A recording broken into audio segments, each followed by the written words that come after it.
Praise the lord. God bless you all.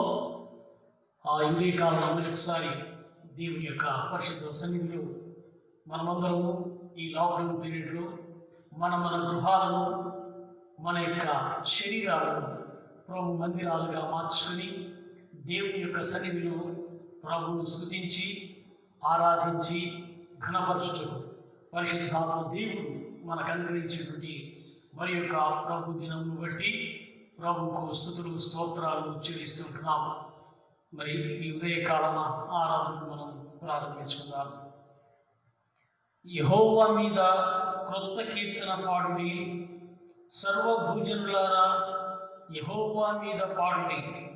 యెహోవా మీద పాడుడి, ఆయన నామమును స్తుతించుడి, అనుదినము ఆయన రక్షణ సువార్తను ప్రకటించుడి. దేవుడు ఈ వాక్యము మన వినికిడిలో దీవించునుగాక. మనమందరం కలిసి స్తుతి కీర్తన, పితృ పుత్ర శుద్ధాత్మ కీర్తన అందరం కలిసి పాడుకుందాం.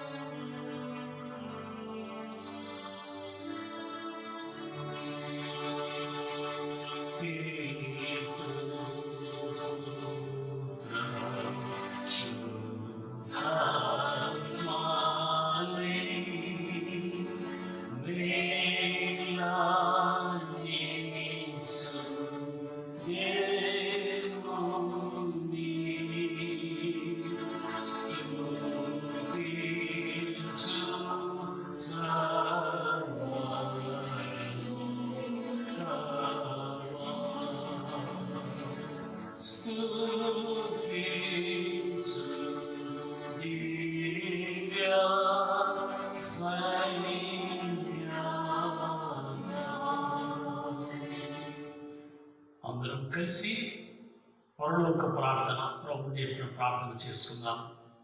పరలోకమందున్న మా తండ్రి, మీ నామం పరిశుద్ధపరచబడునుగాక, మీ రాజ్యము వచ్చునుగాక, మీ చిత్తం పరలోకమందు నెరవేర్చున్నట్టు భూమి యందును నెరవేరునుగాక. మాకు కావలసిన ఆహారం నేడు మాకు దయచేయి, మా రుణస్థులను క్షమించిన ప్రకారం మా రుణములను క్షమించు, మమ్మల్ని శోధనలోకి తేక దుష్టుని తప్పించు. ఎందుకంటే రాజ్యము బలము మహిమయు నిరంతరం నీవైనావు తండ్రి. ఆమేన్. అందరం కలిసి ఆంధ్ర క్రైస్తవ కీర్తన పుస్తకంలో నుండి 16వ కీర్తన, యెహోవా నా మొర లాలించెను అనే కీర్తన అందరం కలిసి పాడుకుందాం. ఆంధ్ర క్రైస్తవ కీర్తన పుస్తకంలో నుండి 16వ కీర్తన. యెహోవా నా మొర లాలించెను, తన మహాదయను నన్ను గణించెను.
ధ్యానం నిమిత్తమై ఏర్పాటు చేసుకొనబడినటువంటి లేఖన భాగము అపోస్తలుడైనటువంటి పౌలు భక్తుడు తిమోతి గారికి రాసినటువంటి 2వ పత్రిక 13వ వచనంలో ఉన్నటువంటి వాక్య భాగమును అందరము కలిసి చదువుకుందాం. అపోస్తలుడైన పౌలు భక్తుడు తిమోతి గారికి రాసినటువంటి 2వ పత్రిక 2వ అధ్యాయం 13వ వచనంలో ఉన్నటువంటి వాక్య భాగమును అందరము కలిసి చదువుకుందాం. తిమోతికి రాసిన 2వ పత్రిక 2వ అధ్యాయం 13వ వచనం. మనము నమ్మదగిన వారమైనను ఆయన నమ్మదగిన వాడుగా ఉండును. మనము నమ్మదగని వారమైనను ఆయన నమ్మదగిన వాడుగా ఉండును. దేవుడు ఈ వాక్యము మన వెలికిడిలో దీవించుగాక. దేవుని వాక్యం మనం ధ్యానించక పూర్వము ఆత్మ నడిపింపు నిమిత్తమై పాస్టర్ గారు ప్రార్థన చేస్తారు.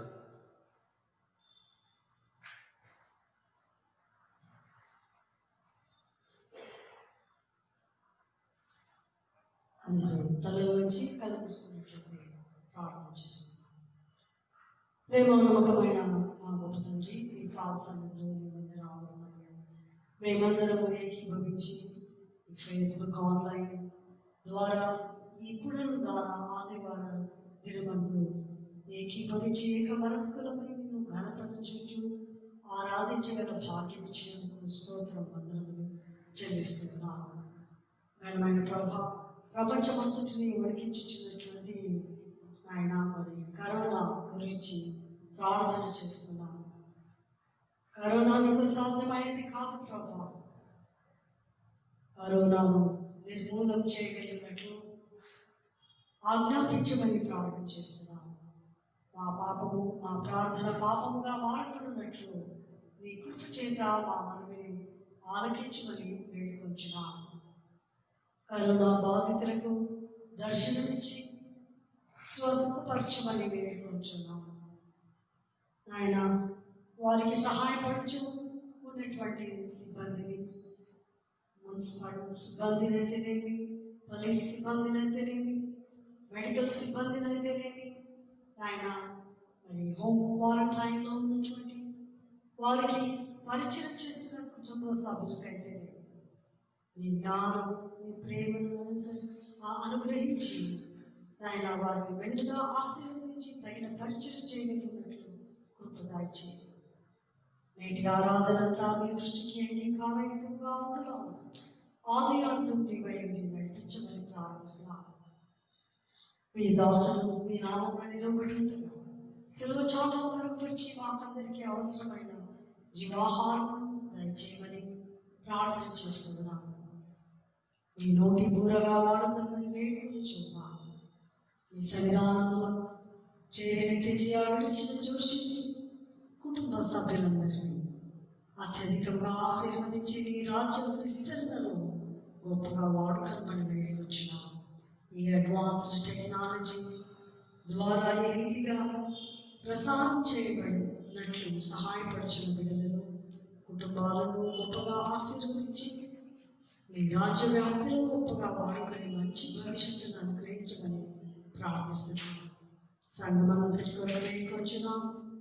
రోగగ్రస్తులైన వారి కొరకు, బలహీనుల కొరకు, గర్భిణీ స్త్రీల కొరకు, పాలిచ్చు తల్లుల కొరకు, విధవరాల కొరకు, వృద్ధులైన వారందరి కొరకు ప్రార్థించమని కోరు ప్రతి ఒక్కరి కొరకు వేడుకొచ్చున్నాం.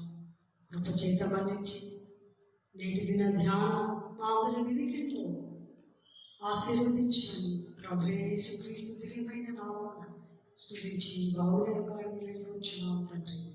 ఆమేన్.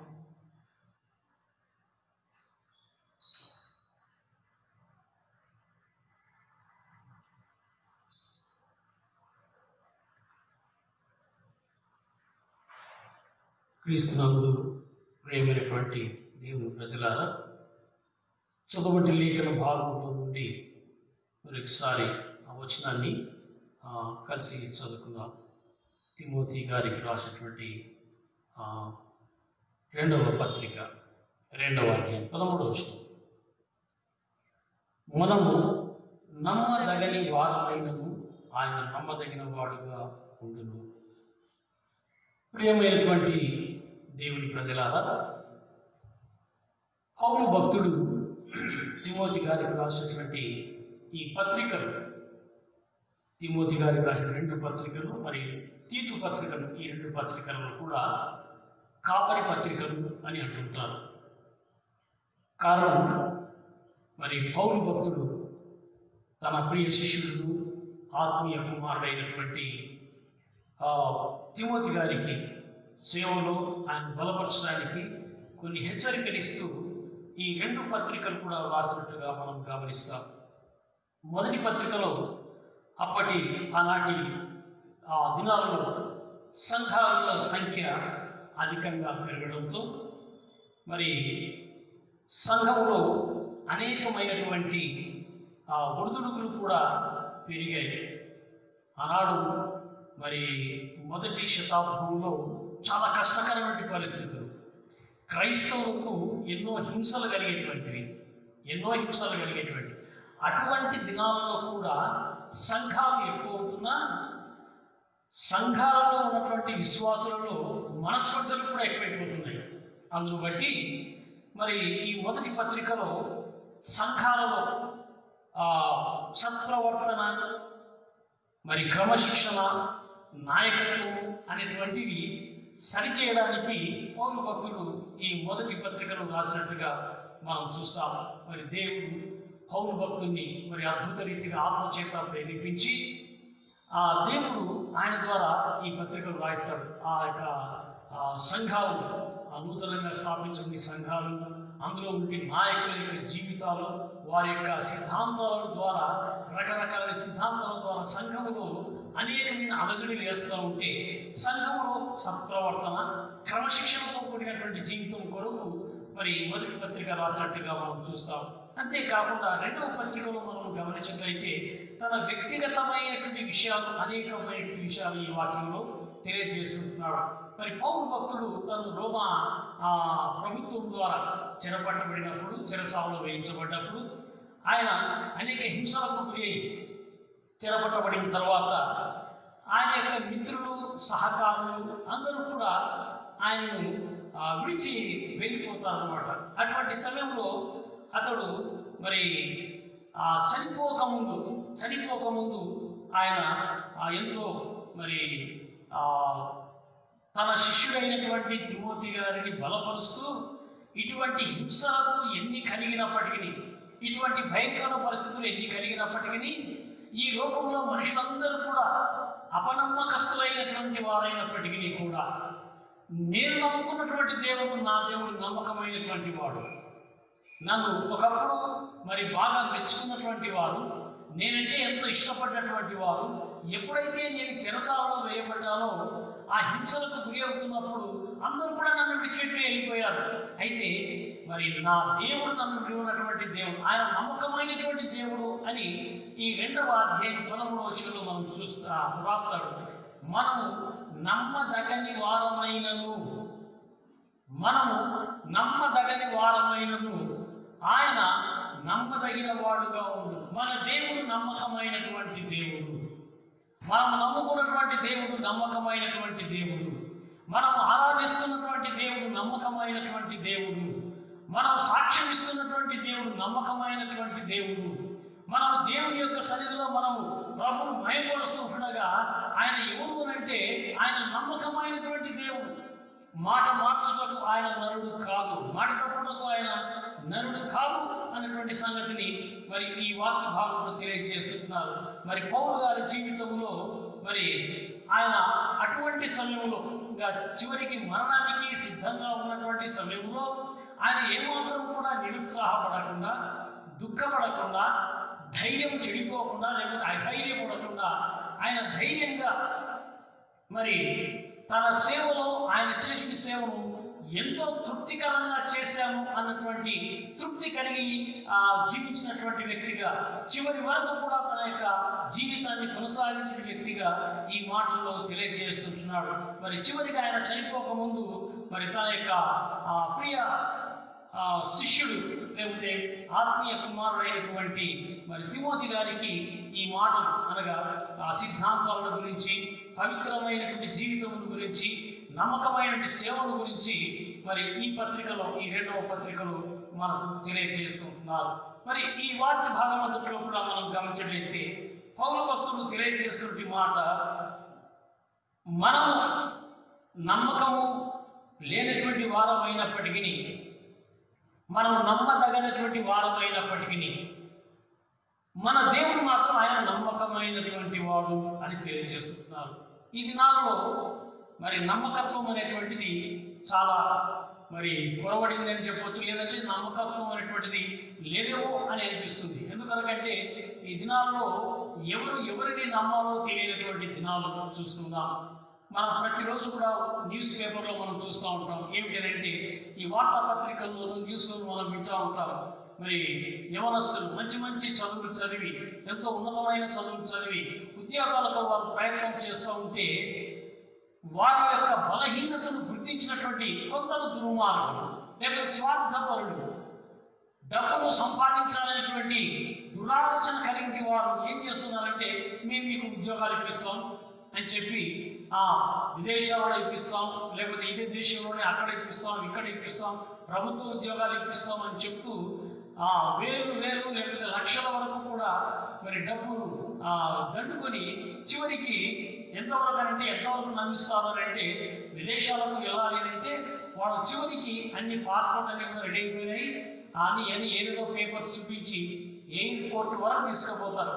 అక్కడ లాడ్జిలో ఒక రోజు పెట్టేసి రేపు మనం ఫ్లైట్ ఎక్కబోతున్నాం, మీరందరూ సిద్ధంగా ఉండండి అని చెప్పి అన్ని నమ్మవలికి చివరికి ఈరోజు ఈ టయానికి మేము ఎయిర్పోర్ట్లో ఉండాలా, ఇంకా ఫ్లైట్ ఎక్కాలా అనే టయానికి లాడ్జిలో అతను మిస్ అయిపోతాడు, ఇంకా కనపడకుండా వెళ్ళిపోతాడు. సో అటువంటి సమయంలో ఎంతవరకు నమ్మించాలంటే, ఇప్పుడు మనం ఫ్లైట్ ఎక్కబోతున్నాం అని ఎయిర్పోర్ట్ వరకు దాకా తీసుకెళ్ళి అక్కడికి వెళ్ళిన తర్వాత మాయ మాటలు చెప్పి వెళ్ళిపోతున్నారు. ఆ రీతిగా ఎందరో మోసపోతున్నారు. మరి ఎంతోమంది మరి నమ్మకము లేనటువంటి వారుగా ఉంటున్నారు, నమ్మదగనటువంటి వారుగా ఉంటున్నారు. అయినప్పటికీ ఒకవేళ ఈ లోకంలో నిన్ను ఎవరు మోసం చేసినా, ఈ లోకంలో నిన్ను ఎవరు దగా చేసినా, నీవు బాగా ఉన్నప్పుడు అందరూ నీతో కలిసి ఉండి ఎంతో సంతోషంగా నీతో గడిపినటువంటి వాళ్ళు నీకు కష్టాలు వచ్చినప్పుడు నీ దగ్గరికి రాకుండా వెళ్ళిపోయినటువంటి పరిస్థితిలో నమ్మకమైనటువంటి దేవుడు మరి నీకు తోడుగా ఉన్నాడు అన్నటువంటి సత్యాన్ని మనం మర్చిపోకూడదు. మనకు తోడుగా ఉన్నాడనే సత్యాన్ని మనం మర్చిపోకూడదు. Hour God is faithful God. మన దేవుడు నమ్మదగినటువంటి దేవుడు. ఏ రీతిగా మనము పరిపూర్ణంగా రక్షించడానికి ఆయన నమ్మదగినటువంటి దేవుడు. ఆయన మనతో చేసిన వాగ్దానాలను మన జీవితాలను నెరవేర్చుటకు నమ్మకమైనటువంటి దేవుడు ఆయన. అంతేకాకుండా మనకి జీవితంలో మన కీడు నుండి, అపాయం నుండి, అవమానముల నుండి, నిందల నుండి మనం తప్పించి రక్షించి మనకు విజయాన్ని ఇవ్వడానికి కూడా ఆయన నమ్మకమైనటువంటి దేవుడుగా ఉన్నాడు. Praise the lord. దైవనామానికి స్తుతులు కలుగును గాక. ఒకవేళ నేను మన యొక్క జీవితంలో ఈ లోకంలో ఉన్నటువంటి పాప పంకిలమైన ఈ లోకంలో జీవిస్తూ అడపా మనము మరి ఈ సాతాను భూమిలో మనం పడిపోయి మన యొక్క ఆత్మీయ జీవితంలో దిగజారిపోయినప్పటికీ ప్రభు నమ్మకమైనటువంటి వాడు. ఆయన నిన్ను వదిలిపెట్టాడు. మన యొక్క జీవితంలో ఒకవేళ తెలియక మనం మానవులు బలహీనతను బట్టి, మరి మనకున్నటువంటి శారీరకమైన బలహీనతను బట్టి, మనకున్నటువంటి మానసికమైన బలహీనతను బట్టి, కొన్నిసార్లు మా ఆత్మీయమైన బలహీనతను బట్టి మనం పడిపోయే పరిస్థితి వస్తుందేమో, కానీ నీవు నమ్ముకున్నటువంటి దేవుడు మాత్రం నమ్మకమైనటువంటి దేవుడు. నీవు ఒకవేళ 7 సార్లు పడినాము, మరి ఆయన నిన్ను లేవనెత్తటకు నమ్మకమైనటువంటి దేవుడు. ఒకవేళ నీ జీవితంలో నేను పడిపోయాను అని అనుకున్నామనుకో, ఒకసారి దేవుని వైపు తిరిగి పశ్చాత్తాపంతో ప్రభువును వేడుకున్నట్లయితే ప్రభు తప్పకుండా నిన్ను రక్షించడానికి సమర్థుడైనటువంటి దేవుడు. ఆయన మన జీవితాల్లో మనల్ని కాపాడి సంరక్షించి మన జీవితాల్లో మనం ఎదుర్కొనేటువంటి ప్రతి సమస్యలో కూడా ప్రభు మనకు ముందుగా ఉండి మనల్ని విడిపించడానికి ఆయన నమ్మకమైనటువంటి దేవుడు. ఇశ్రాయేలు యొక్క జీవితంలో మనం చూసినట్లయితే, ఇశ్రాయేలు యొక్క జీవితంలో ఆయన మిమ్మల్ని నడిపిస్తాను అని వాగ్దానం చేశాడు. మరి ఫరో యొక్క నాయకత్వంలో మరి ఎన్నో రకాలైనటువంటి హింసలు వారు పొందారు ఆ రాజు యొక్క సమక్షంలో. కానీ అటువంటి పరిస్థితులలో నుండి కూడా దేవుడు వారిని విడిపించాడు. ఆ 126వ కీర్తనలో మనం గమనించినట్లయితే అక్కడ కీర్తనాకారుడు మరి అంటాడు కదా, మరి యెరూషలేములో సీయోనులో నుండి మరి సీయోనుకు తిరిగి వచ్చిన వారిని యెహోవా చెరలో నుండి రప్పించినప్పుడు మనం కల కలిగిన వారి వలె ఉంటిమి అని అంటాడు. 126వ కీర్తన మొదటి వచనంలో సీయోనులో నుండి మనం తిరిగి వచ్చినప్పుడు, మా దేవుడు మనల్ని విడిపించినప్పుడు, దేవుని యొక్క సన్నిధిలో మనం నడిపించబడినప్పుడు మనం ఎలాగో ఉన్నామనంటే ఇది నమ్మసత్యం కాదే అని అనుకునేటువంటి రీతిగా మన జీవితాలు ఉన్నాయి. మనం కలగలిగిన వారి వలె ఉంటిమి, మన నోటి నిండా నవ్వుండెను, మన నాలుక ఆనందగాలతో నిండి ఉండెను. దేవుడు చేసేటువంటి కార్యాలు ఎంతో అద్భుతమైనటువంటి కార్యాలు. మనం ఊహించినటువంటి రీతిగా దేవుడు అద్భుతమైన కార్యాలు చేస్తాడు. కారణం ఏంటంటే మనం నమ్మదగని వారమైనప్పటికీ ఆయన నమ్మదగినటువంటి వాడు. మనము ఆయనతో ఉన్నాము అని అంటే దేవుడు నమ్మకంగా మన యొక్క జీవితాల్లో నడిపించినటువంటి దేవుడిగా ఉంటున్నాడు. కీర్తన గ్రంథంలో మనం గమనించినట్లయితే 12వ కీర్తన 1-2 వచనాలలో మనం చూస్తే అక్కడ దావీదు భక్తుడు మరి ఈ రీతిగా రాస్తాడు. 1-2 వచనాలలో మనం గమనించినట్లయితే యెహోవా నన్ను రక్షింపుము, భక్తి గల వారు లేకపోయిరి, విశ్వాసులు నరులలో ఉండకుండా గతించిపోయిరి, అందరూ ఒకరితో ఒకరు అబద్ధములాడుదురు, మోసకరమైన మనస్సు గలవారై ఇచ్చకములాడు పెదవులతో పలుకుదురు. అంటే ఇక్కడ అంటున్నాడు కదా కీర్తనాకారుడు, భక్తి గలవారు లేకుండా పోయారు, విశ్వాసులలో ఒకడు కూడా లేకుండా పోయారు. చూశారు ఎంత భయంకరమైన పరిస్థితి. భక్తి కలిగిన వారు మరి పైకి భక్తి కలిగిన వారమై దాని శక్తిని గ్రహించినటువంటి క్రైస్తవ సంఘాలకి ఒక హెచ్చరిక. మరి నీవు నీ జీవితంలో దేవునికి నమ్మకంగా జీవిస్తుంటున్నావా? ప్రభు అయితే నమ్మకమైనటువంటి వాడు, ఆయన నిన్ను రక్షించడానికి నమ్మకమైనటువంటి వాడు, నీ జీవితంలో స్వస్థత కార్యం చేయడానికి నమ్మకమైనటువంటి వాడు, నీ జీవితంలో ఉన్నటువంటి ఒడుగుడుకులన్నింటి కూడా సవరించి సమాధానపరచడము ఆయన నమ్మదగినటువంటి వాడు. మరి నీవు ప్రభువుకు నమ్మకంగా ఉంటున్నావా?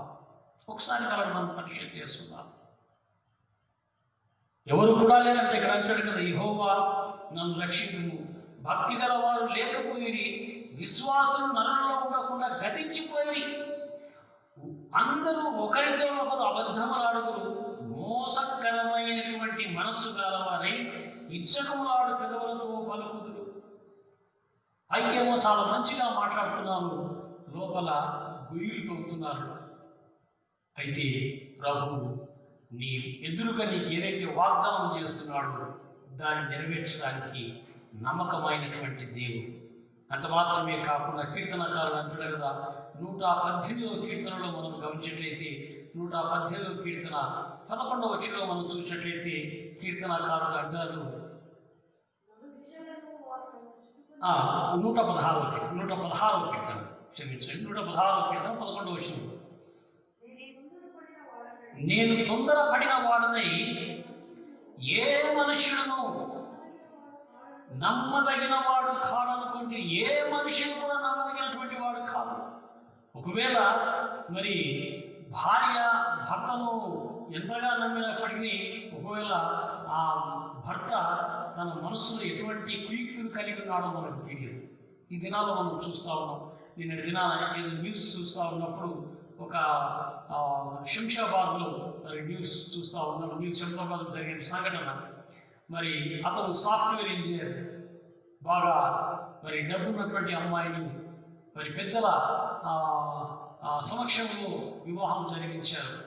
ఆమె నిండు గర్భిణిగా ఉన్నప్పుడు మరి ఆమెను భయంకరంగా కొడుతున్నట్టుగా చివరికి ఆమె చనిపోతే ఆత్మహత్య చేసుకున్నదని చిత్రీకరించారు అని నిన్నటి దినాల నేను న్యూస్లో చూశాను.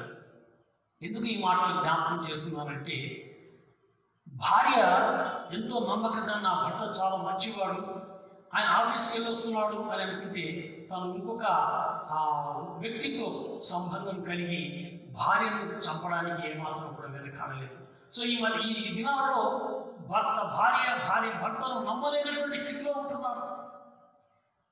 అంతేకాకుండా అన్నదమ్ములు అక్క చెల్లెలు ఒకరినొకరు నమ్ముకునేటువంటి స్థితిలో ఆస్తి పంపకాలు వచ్చేటప్పటికి ఎవరు ఎప్పుడు ఏం చేస్తారో తెలియదు.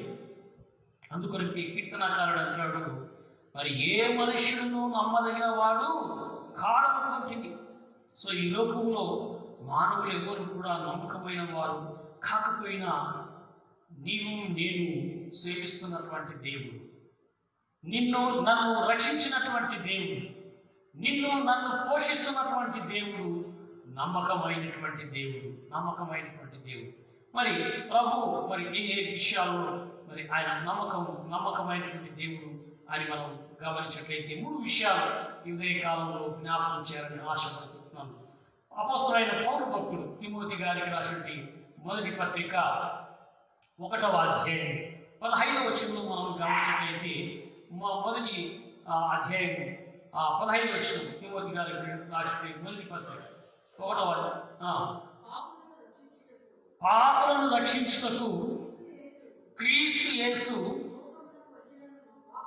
లోకమునకు వచ్చినను వాక్యము నమ్మదగినదియు పూర్ణాంగీకారములకు యోగ్యమైనదియు అయి ఉన్నది. దేవునికి స్తోత్రములు కలుగునుగాక. ఏది నమ్మకమైనటువంటి మాట అంటే యేసు ప్రభు పాపలను రక్షించడానికి ఈ లోకానికి వచ్చాడు అన్నటువంటి విషయము అది నమ్మదగినటువంటిది. ఆయన ఈ లోకానికి ఎందుకు వచ్చాడు అంటే పాపను రక్షించడానికే. ఈ మాట నమ్మదగినటువంటి మాట, నమ్ముటకు యోగ్యకరమైనటువంటి మాట. ప్రియ దేవుని ప్రజలారా, మనమందరం కూడా పాపముల చేతులు అపరాధముల చేతులు చచ్చిన వారమైనగా క్రీస్తు యేసు కృపలో మనను బ్రతికించాడు అని అపోస్తలుడైన పౌలు భక్తుడు మరి ఎఫెసీ సంఘానికి రాస్తూ అక్కడ మరి 2వ అధ్యాయంలో ఆ మాటలు తెలియజేస్తారు. మీ అపరాధముల చేతను పాపముల చేతను మీరు చచ్చిన వారైనగా ఆయన మిమ్మును క్రీస్తుతో కూడా బ్రతికించను. మనమందరం కూడా పాపముల చేత అపరాధముల చేత చనిపోయినటువంటి వారముగా ఉన్నాం. అయితే యేసయ్య నన్ను రక్షించుటకు ఈ లోకానికి వచ్చాడు. Praise the lord. ఇది నమ్మాల్సిందే. ఈరోజు రకరకాలైనటువంటి కామెంట్స్ మనం వింటూ ఉంటాం.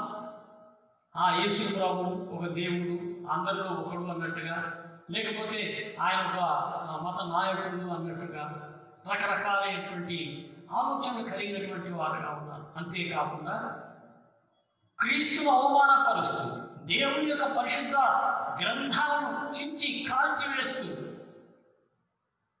అనేక రీతులుగా నిందిస్తున్నటువంటి ఈ దినాలలో పరిశుద్ధాత్మ దేవుని వాక్యం ద్వారా ఒక సత్యాన్ని మనకు బయలుపరుస్తున్నాడు. ఈ లోకంలో ఎన్నెన్నో నమ్ముతున్నాం, ఎన్నెన్నో మరి మూఢనమ్మకాలు, నిజమైన నమ్మకం కాదండి, మూఢనమ్మకాలతో ఎన్నెన్నో కార్యాలు చేస్తున్నాం. కానీ మన యొక్క జీవితాల్లో ఏది కూడా సాధించలేకపోతున్నాము. అయితే పరిశుద్ధాత్మ దేవుని వాక్యం ద్వారా మనకు తెలియజేస్తున్నాడు. మనం నమ్మదగినటువంటి వాడు అయినప్పటికీ ఆయన నమ్మదగినటువంటి వాడు.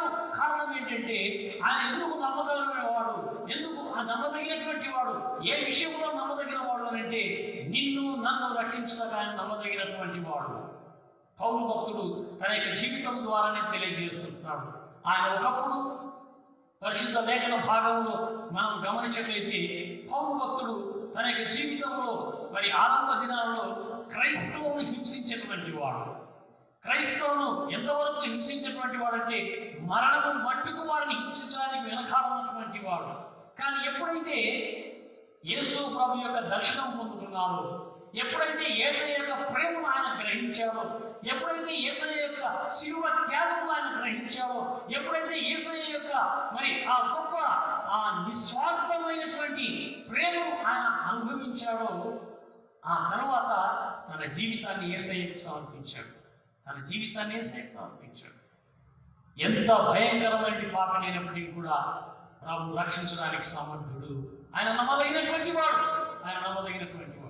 ఎంత పాపి నైనను యేసు చేర్చుకొనునా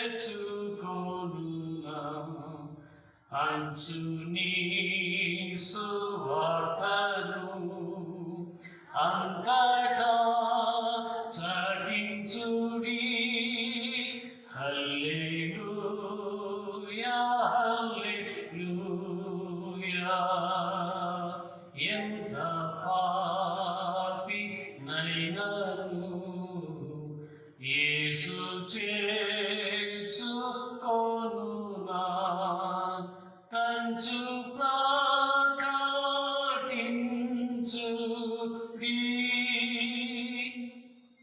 ఎంత పాపైనప్పటికీ కూడా మరి ఆనాడు పౌరును రక్షించినటువంటి దేవుడు నిన్ను కూడా రక్షించడానికి నమ్మకమైనటువంటి వాడు.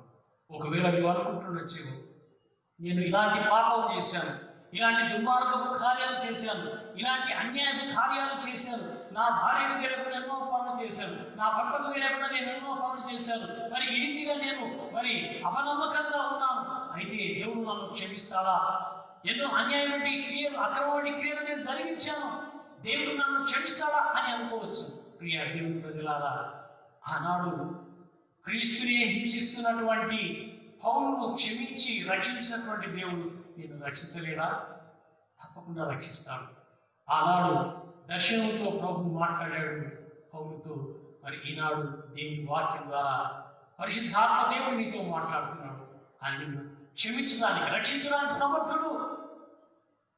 ఆయన నమ్మకమైనటువంటి వాడు. అంతేకాకుండా మరి దేవుని వాక్యంలో మనం చూసినట్లయితే మరి జక్క యొక్క జీవితంలో కూడా అందరూ పాపి అనేటువంటి యేసుప్రభు అంటాడు, వీళ్ళ ఇంటికి రక్షణ వచ్చింది. ఎందుకొరకనంటే ఆయన యేసయ్యను చూడాలనుకున్నాడు. యేసయ్యను చూచాడు, యేసయ్య యొక్క ఆజ్ఞను ఆయన శిరసావహించాడు, ఆయన రక్షణ పొందుకున్నాడు. అంతేకాకుండా బైబిల్లో జరిగిన సంగతులు మాత్రమే కావు, మరి మన క్రైస్తవ సంఘ చరిత్రలో కూడా సాధు సుందర్ సింగ్ గారు అందరికీ తెలిసినటువంటి వ్యక్తి. ఆయన కూడా ఒకప్పుడు క్రైస్తవులు అంటే గిట్టనటువంటి వాడు, క్రైస్తవులు అవమానపరిచినటువంటి వాడు, పరిశుద్ధ బైబిల్ గ్రంథాలను చించి కాల్ చేసి తగలబెట్టేసి అనేక రకాలుగా అవమానపరిచినటువంటి వాడు. కానీ ఎప్పుడైతే దైవ దర్శనం పొందుకున్నాడో మరి ప్రభువుకు సాక్షికరంగా ఆయన జీవించాడు. మరి అటువంటి ఆ సాధు సుందర్ సింగ్ క్షమించినటువంటి దేవుడు నిన్ను క్షమించడా? పరిశుద్ధ బైబిల్ గ్రంథంలో మనం చూస్తున్నాం, జక్కయ్యను క్షమించినటువంటి దేవుడు, రక్షణ ఇచ్చినటువంటి దేవుడు, నశించిన దాన్ని వెనక రక్షించడానికే ఈ లోకానికి వచ్చానని సెలవిచ్చి జక్కయ్యను రక్షించినటువంటి దేవుడు. అదే రీతిగా సౌలు యొక్క జీవితాన్ని మార్చివేసి పౌలుగా మరి క్రీస్తు శిష్యునిగా మార్చినటువంటి దేవుడు, నమ్మకమైనటువంటి దేవుడు ఈరోజు నిన్ను కూడా రక్షించడానికి నమ్మకమైన దేవుడిగా ఉన్నాడు. ఇంకొక మాట ఖచ్చితంగా చెప్పాలి. మరి ఆనాడు సాధు సుందర్ సింగ్ రక్షింపబడ్డాడు. అంతేకాకుండా ఈరోజు నీవు నేను ఈ స్థితిలో ఉన్నామంటే దేవుని యొక్క రక్షణలో ఉన్నటువంటి వాళ్ళని జ్ఞాపకం చేసుకో. దేవుడు నిన్ను నన్ను కూడా రక్షించాడు, ఈ స్థితిలో మనం నిలబెట్టాడు. మరి ఎందరో ఈ సమయాన్ని చూడలేక గతించిపోయారు. ప్రభు నిన్ను క్షమించాడు, నిన్ను రక్షించాడు. అయితే మన ఆత్మీయ జీవితంలో మనం కూడా ప్రభువుకు మరి మనమందరం కూడా నమ్మకమైనటువంటి వారంగా ఉండాలి, నమ్మకమైనటువంటి వారంగా ఉండాలి. రెండవది మనం గమనించినట్లయితే అపోస్తలుడైన పౌలు భక్తుడు తిమోతి గారి రాసినటువంటి మొదటి పత్రిక 4వ అధ్యాయం 8-9 వచనాలలో మనం గమనించినట్లయితే మరి ఒక మాట అక్కడ జ్ఞాపకం చేస్తున్నాడు. శరీర సంబంధమైన సాధకము కొంచెం మట్టుకే ప్రయోజనకరమవును గాని దైవభక్తి ఇప్పటి జీవం విషయంలోను రాబో జీవము విషయంలోను వాగ్దానంతో కూడినైనందున అది అన్ని విషయములలో ప్రయోజనకరము. ఈ వాక్యము నమ్మదగినదియు పూర్ణాంగీకారమునకు యోగ్యమునై ఉన్నది. సో ఇక్కడ భక్తిని గురించి తెలియజేస్తున్నాడు.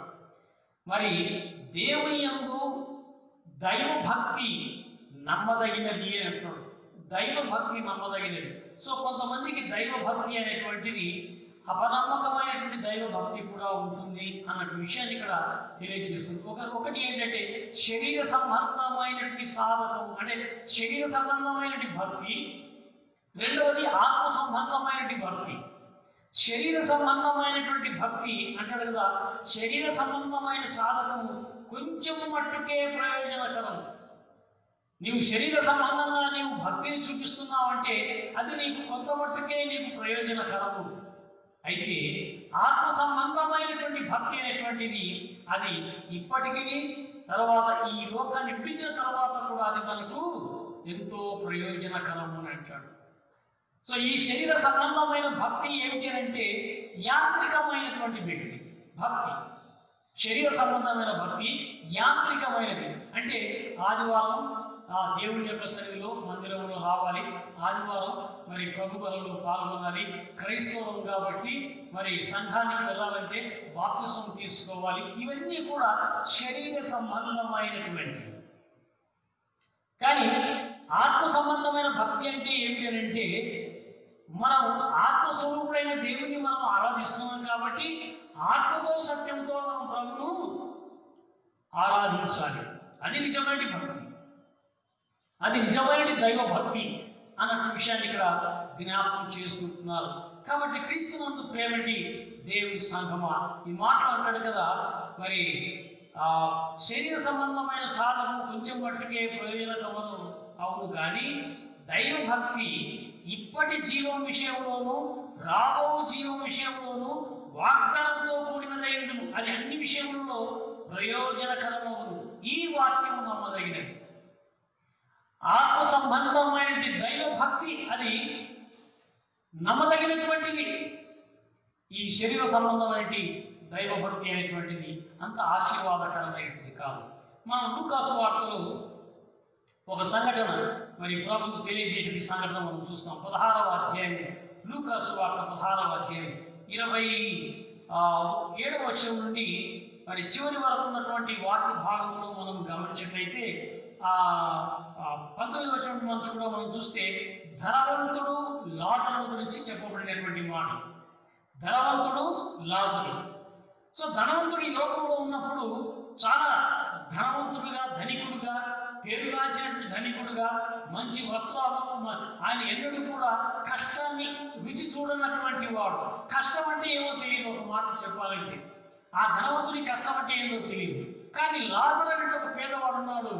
మరి ఆ పేదవాడు తన యొక్క జీవితంలో ఆయన ఏదో ధనవంతుని బల్ల కింద పడ్డటువంటి రొట్టె ముక్కలు తింటూ బ్రతికేటువంటి వాడు. ఆయనకు ముందు వెనక ఎవరు లేరు. భయంకరమైన ఆ జబ్బుతో బాధపడుతున్నాడు, కుటుంబంతో బాధపడుతున్నాడు. అయితే అటువంటి వ్యక్తి ధనవంతుడు మరియు దరిద్రుడైనటువంటి లాజరు ఇద్దరు కూడా ఒకరోజు చనిపోయారు. చనిపోయినప్పుడు లాజరేమో అబ్రాహామున ఆనుకుని ఉన్నాడు, మరి ఆ ధనవంతుడేమో అగ్నిలో ఉన్నాడు. అక్కడ ఈ సంభాషణ ఒకసారి మనం జాగ్రత్తగా గమనిద్దాం. ఈ ధనవంతుడు ఈ లోకంలో ఎన్నడూ కూడా దేవుని స్మరించినటువంటి వాడు కాదు, దైవనామాన్ని స్మరించినటువంటి వాడు కాదు, దేవుని విశ్వాసం ఉంచినటువంటి వాడు కాదు, దేవుడంటే ఏమాత్రం కూడా లెక్క చేయనటువంటి వాడుగా ఉన్నాడు. దేవునికి ఎంతో అపనమ్మకంగా జీవించాడు. దేవుడు ఆయన సమృద్ధికరమైన జీవితం ఇచ్చినప్పటికీ ఒక్కనాడు కూడా దేవుడిని జ్ఞాపకం చేసుకొని దేవుని స్తుతించిన పాపాన పోలేదు.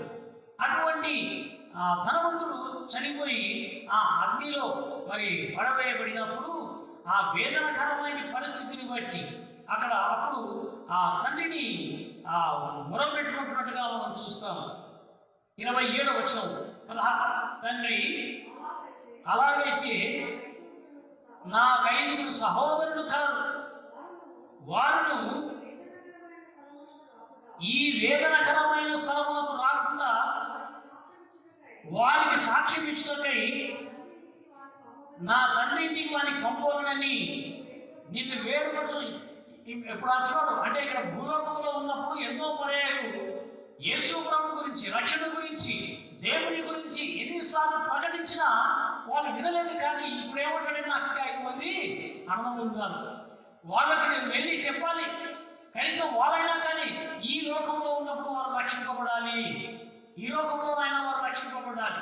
ఈ లోకంలో వారు రక్షింపబడితే ఇక్కడ కూడా వారు స్వర్గంలో ఉంటారు, ఈ నరకం తప్పించుకుంటారు అని అంటూ ఉంటే, అప్పుడు తర్వాత మాట్లాడతాడు కదా, అబ్రహాము వారి యొక్క మోషేయు ప్రవక్తలు ఉన్నారు, వారి మాటలు వినవలనని అతడితో చెప్పగా, అతడు తండ్రివైన అబ్రహామా అలాగనవద్దు, మృతులలో నుండి ఒకడు వారి యొద్దకు వెళ్ళినలా వారు మారు మనస్సు పొందుదరని చెప్పాను. అందుకతడు మోషే ప్రవక్తలను చెప్పిన మాట వారు వినని ఎడల మృతులలో నుండి ఒకడు లేచినను వారు నమ్మరని అతనితో చెప్పాలండి. సో అక్కడ అబ్రహాం అంటాడు, వారి యొక్క మోషే ప్రవక్తలు ఉన్నారు, వాళ్ళు అక్కడ చెప్పుకుంటారులే, వాళ్ళు చెప్పినా వినకపోతే ఇంకా వాళ్ళని ఎవరు కాపాడలేరు అంటున్నారు. ప్రియ దేవుని ప్రజలారా, దైవభక్తి నమ్మకమైనటువంటిది, నమ్మదగినటువంటిది. పౌలు భక్తులు అంటున్నాడు, దైవభక్తి నమ్మదగినది. ఇప్పటి విషయంలోనూ రాబో విషయంలోనూ వాగ్దానంతో కూడినదైనందున నమ్మదగినటువంటిది. సో నీవు దేవుని వాక్యాన్ని విశ్వాసం ఉంచి, ప్రభునందు విశ్వాసం ఉంచినట్లయితే అది ఈ లోకంలోనే జరగాలి. నీవు అక్కడికి పోయిన తర్వాత నా వాళ్ళ గురించి నేను చెప్తాను, నా వాళ్ళకి నేను చెప్తాను, వాళ్ళ గురించి ఇక్కడి నుంచి ఎవరన్నా పోయి చెప్తే కానీ వాళ్ళు నమ్మరు అంటే అప్పుడు కూడా నమ్మరు.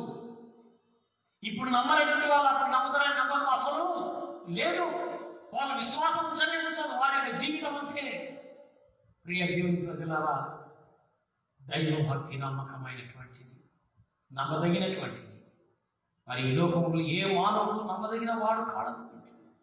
కీర్తనాకారుడు అంటాడు, మరి పౌలు భక్తుడు అంటాడు కదా, దైవభక్తి ఇప్పటి విషయంలోనూ రాబో విషయంలోనూ వాగ్దానంతో కూడినటువంటిది. ఈ వాక్యము నమ్మదగినటువంటిది.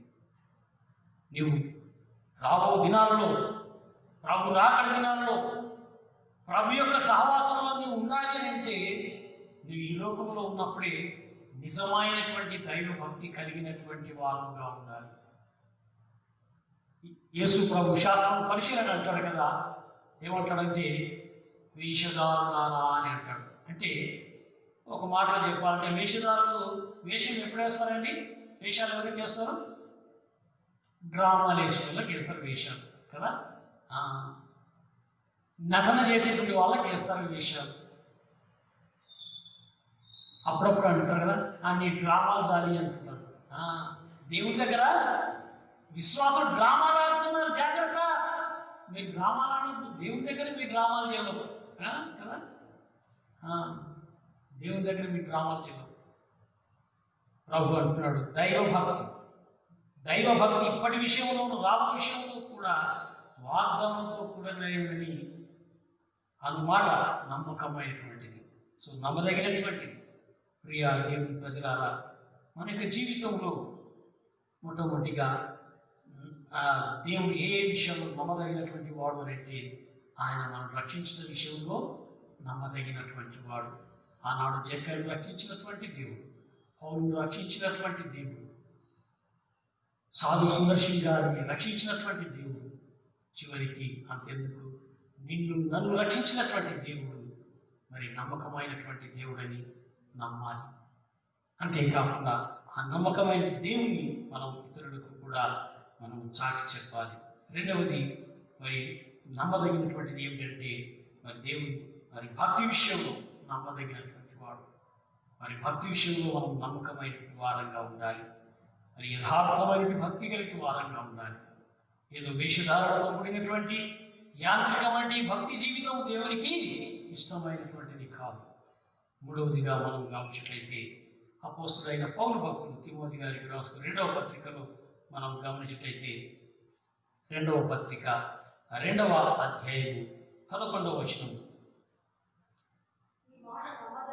ఈ మాట నమ్మదగినది ఏదనగా మనం ఆయనతో కూడా చనిపోయిన వారమైతే ఆయనతో కూడా బ్రతుకుదు. Praise the lord. ఏది నమ్మకమైనటువంటిది అంటే మొట్టమొదటిగా రక్షణ నమ్మకమైనటువంటిది.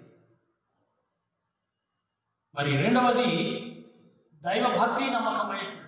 మూడవది అంటున్నాడు కదా, దేవుని యొక్క సన్నిధిలో మనం మరి ప్రభు యొక్క సహవాసము నిజమైన దైవభక్తి మనం కలిగి ఉన్నామంటే ప్రభుతో ఈ లోకంలో మనం జీవిస్తాం. ప్రభుతో మనం ఈ లోకంలో మనం జీవిస్తున్నాము అని అంటే తప్పకుండా మనం ప్రభుతో పాటు కూడా ఉంటాము. మనం ఆయనతో కూడా చనిపోయినలా ఆయనతో కూడా మనం తప్పక ఉంటామనేటువంటి మాట నమ్మకమైనటువంటిది అని అంటాడు. అనగా క్రీస్తునందు మృతులైన వారు ధన్యులు. ఈ లోకంలో ప్రభు కొరకు నీవు జీవించి నీ తరం చాలించినట్లయితే నువ్వు ఈ లోకాన్ని విడిచిన తర్వాత ప్రభుతో పాటు ఉంటావు. అది నమ్మదగినటువంటిది. అనగా నీకు నిత్యత్వం ఉంది అని చెప్పడం అది నమ్మదగినది అని అంటాడు.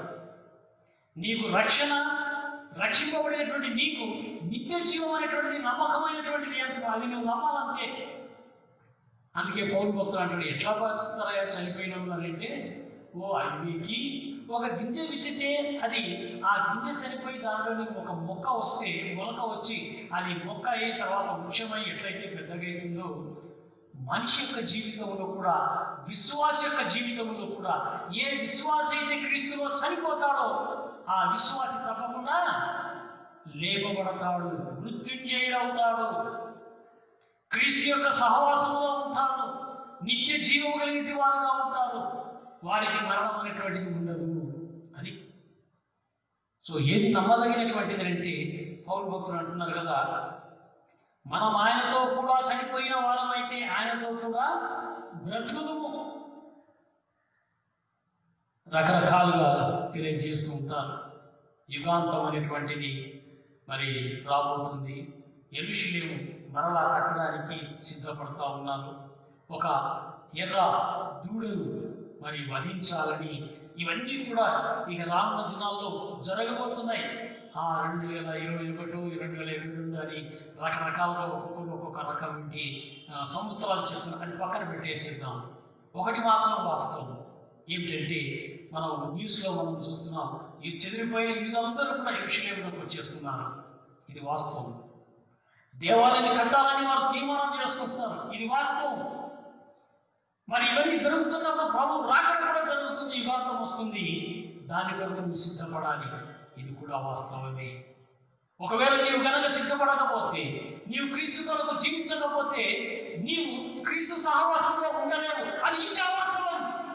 జాగ్రత్త, అది ఇంకా వాస్తవం. ధనవంతుడు ఆయన స్వర్గంలో ఉన్నాడా, నరకంలో ఉన్నాడా?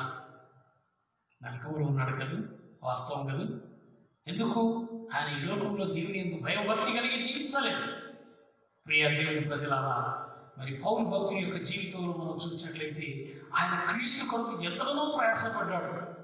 ఒకప్పుడు క్రైస్తవులను హింసించినటువంటి ఆ పౌలు భక్తుడు తన యొక్క జీవితంలో ఎప్పుడైతే యేసయ్యను తన సొంత రక్షకునిగా అంగీకరించాడో ఆ తర్వాత తన యొక్క జీవితం అంతా కూడా మారిపోయింది. ఆయన అంటాడు కదా, మరి ఆయన ఈ లోకంలో ఉండగానే క్రీస్తు కొరకు ఆయన చనిపోయాడు.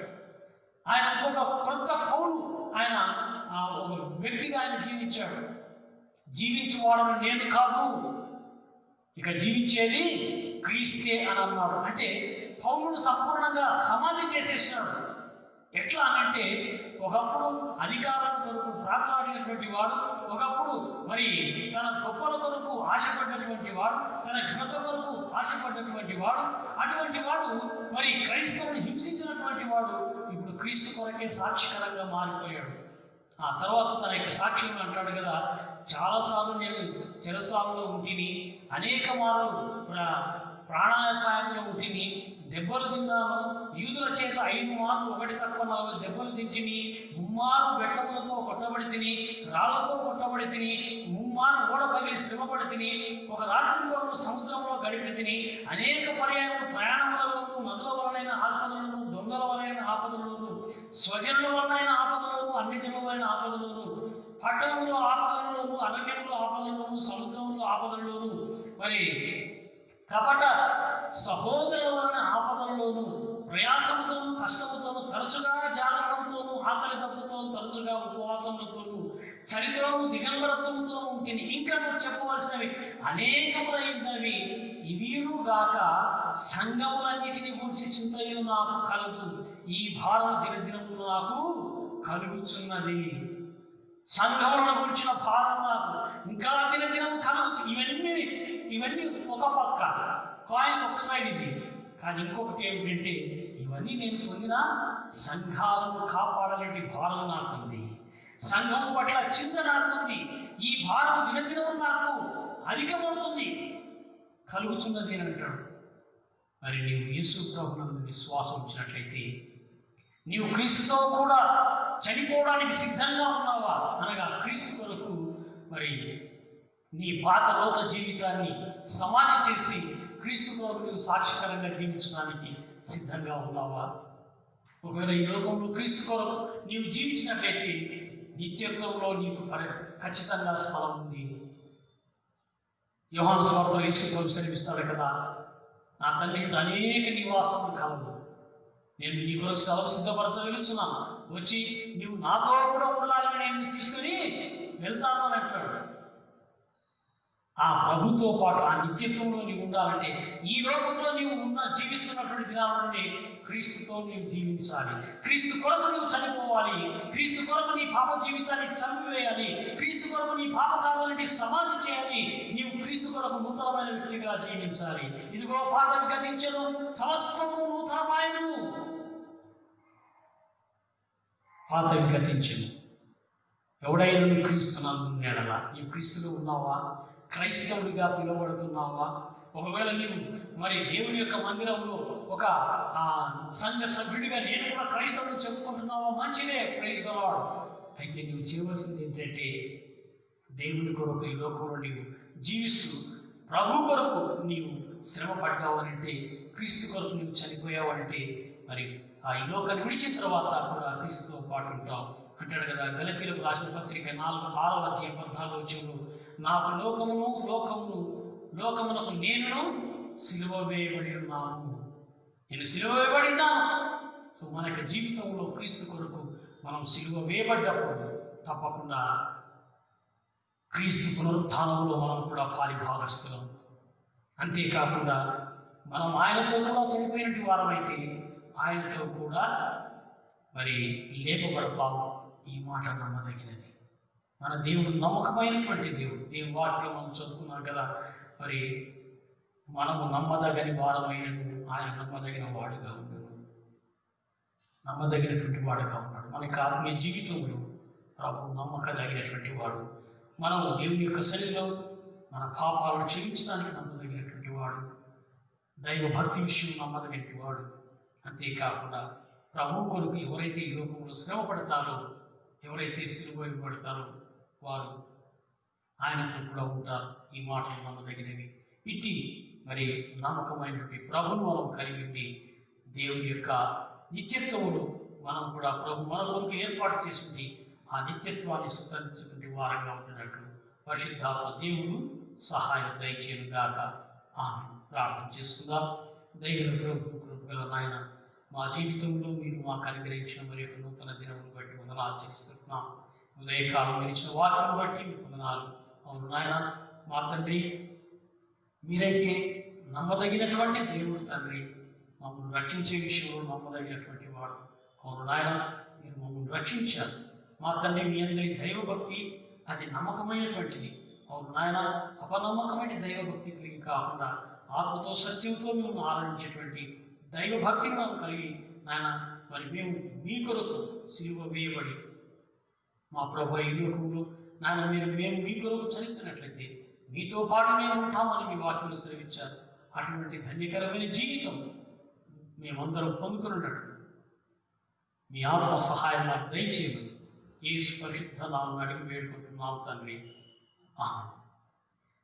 సమయంలో మరి మనము ప్రతి ఆదివారం కూడా దేవుని యొక్క సన్నిధిలో వాక్యానంతరం వల్ల కార్యక్రమంలో మనం పాల్గొని పొందుతున్నాం. శ్రమలు మరి బల్ల కార్యక్రమం మనం పాల్గొనడానికి మీరందరూ కూడా రొట్టె ద్రాక్షసము సిద్ధం చేసుకోవాలని మనం చేస్తుంటున్నాం. 407వ కీర్తన. ప్రీతి గలమనే యేసు ఎంతో గొప్ప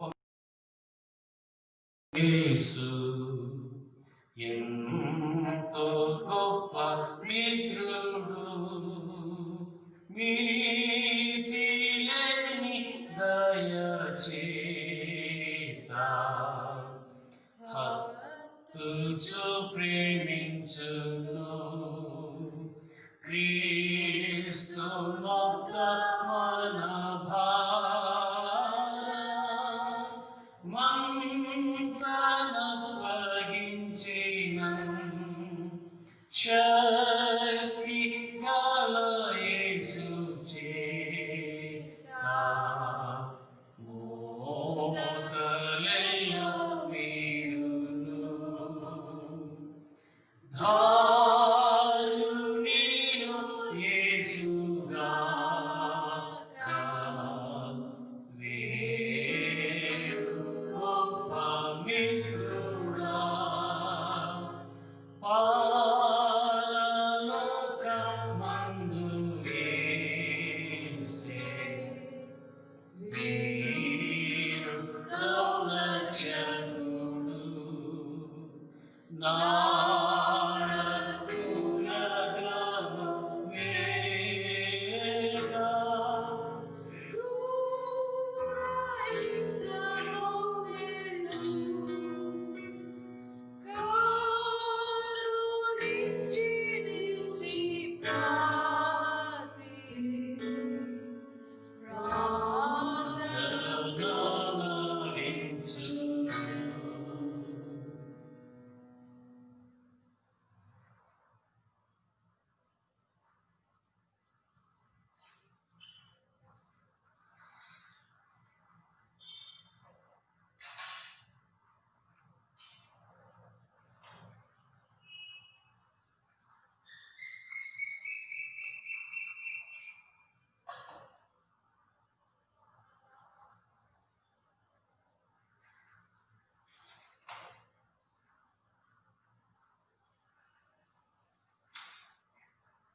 ప్రభువైన యేసు తాను అప్పగింపబడిన రాత్రి కొరడనెత్తి పట్టుకొని దానిని ఆశీర్వదించి విరిచి, ఇది మీ కొరకు నా శరీరం, నన్ను జ్ఞాపకం చేసుకున్నట్లకే దీన్ని చేయడం చెప్పాను.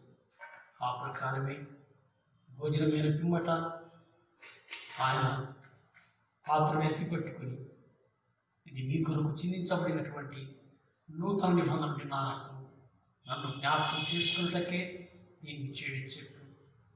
ఆ ప్రకారమే మరి క్రీస్తు యొక్క శిలువ మరణ పునరుత్థానము తలపోస్తూ మన పాపల నిమిత్తమై, మన అపరాధం నిమిత్తమై ఆయన నలుగుబటువంటి శరీరమును మనం జ్ఞాపకం చేసుకుంటూ క్రీస్తు యొక్క రక్త మాంసములు గుర్తుగా ఉన్నటువంటి రొట్టె ద్రాక్షసము మనం పుచ్చుకొనక పూర్వం పాస్టర్ గారు ప్రార్థన చేస్తారు.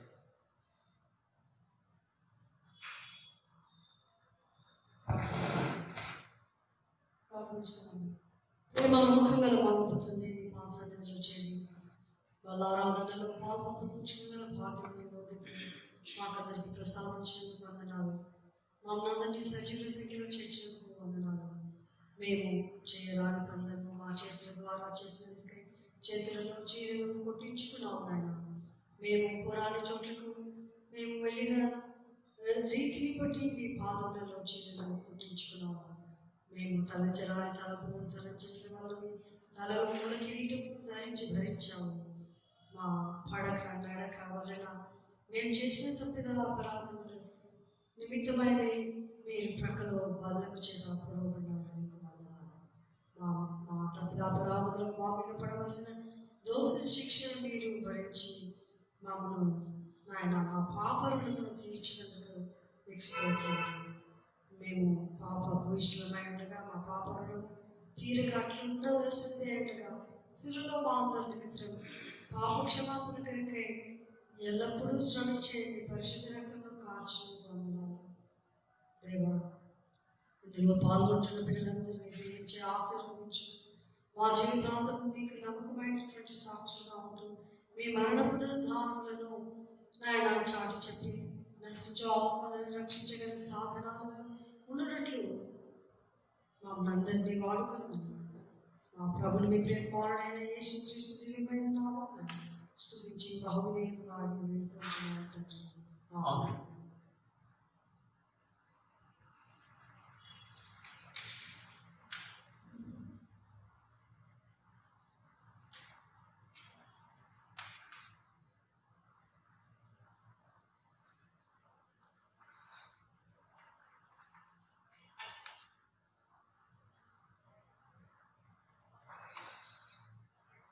ప్రభు యొక్క రక్తమాంసం గుర్తుగా ఉన్నటువంటి రొట్టె ద్రాక్షసము ఉంచుకున్నది.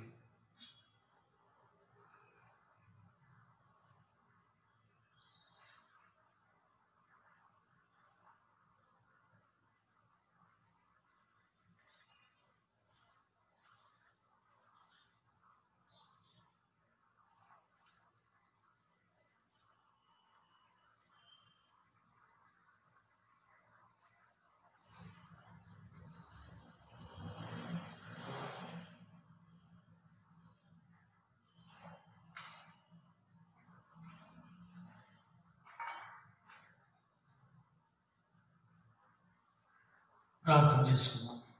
దయగల నాయన తండ్రి, ఈ ఉదయకాల ఆరాధనలు మీ నామాన్ని స్తుతిస్తూ మీ వాక్యం ధ్యానించడానికి కృపను బట్టి వందనాలు. రచయితగా మా ప్రభువా శ్రీశైలం నాయన, మా పాపం నిమిత్తమై మా అపరాధం నిమిత్తమై మేము పొందవలసిన శిక్షను, మేము పొందవలసిన మరణము మా కొరకు కలువరిశిలువలో మీరు పొంది మీరు మాకు ఇచ్చిన గొప్ప రక్షణ భాగ్యం బట్టి వందనాలు. మా ప్రభువా మీ శిలువ యాగము జ్ఞాపకం చేసుకుంటూ మీ రక్తమాంసంలో గుర్తుగా ఉన్నటువంటి రొట్టె ద్రాక్షసంలో పాలు పంపులు పొందిన ప్రతి ఒక్కొక్కరిని పేరు పేరున దీవించండి, ఆశీర్వదించండి. మీ ఆత్మ చేత ముద్రించి మీరు రాక పర్యంతం వరకు మీ శిలువకు సాక్షికరమైన కృప చూపని ప్రార్థిస్తున్నాం. మా ప్రభువా నాయన, మరి మీ రక్త మాంసం గుర్తుగా ఉన్న రొట్టె ద్రాక్ష పండగా మా ప్రభువా శారీరక, మానసిక, ఆత్మీయ శక్తి బలం అనుగ్రహించి మీ రాకడ కొరకు సిద్ధపరచమని, వారిని వారి కుటుంబాలన్నింటినీ కూడా ఆశీర్వదించి మీ కృపలో బలపరచమని ప్రార్థిస్తున్నాం. మరియు సారిగా ప్రత్యేకంగా ఈ కరోనా నిమిత్తమై సెలవు జ్ఞాపకం చేసుకుంటున్నాం. మా ప్రభువా మా జిల్లాను, మా రాష్ట్రాన్ని, మా దేశాన్ని, ప్రపంచాన్ని పట్టి పీడిస్తున్న ఈ కరోనా సంపూర్ణంగా నిర్మూలించమని ప్రార్థిస్తున్నాం. యేసు నామమున గద్దిస్తూ ఆయన మరి కరోనాను పాతాళాలను బంధిస్తున్నాం. ఆయన సహాయం దయచేయండి. మా ప్రభువా మా ప్రియ బిడ్డలు కూడా నాయన, మా తండ్రి దేశ విదేశాల్లో ఉంటుండగా ప్రభువా ఆయన బిడ్డలందరినీ కూడా మీ లెక్కలో భద్రపరిచి నాయన ఏ తెగులు వారి గుడాలను సమీపించకుండా మా ప్రభువా మీ కృపలో వారిని బలపరిచి మీ కొరకు సాక్షిగా కృప చూపమని యేసు పరిశుద్ధ నామమున అడిగి వేడుకుంటున్నాం తండ్రి. ఆమేన్. తండ్రి, కుమార, పరిశుద్ధాత్ముని త్రియేక దేవుని దీవెన చేరిన మనకు తనను ప్రేమించి ప్రతి బిడ్డకు ఇప్పుడు సదా తోడేయును గాక. ఆమేన్.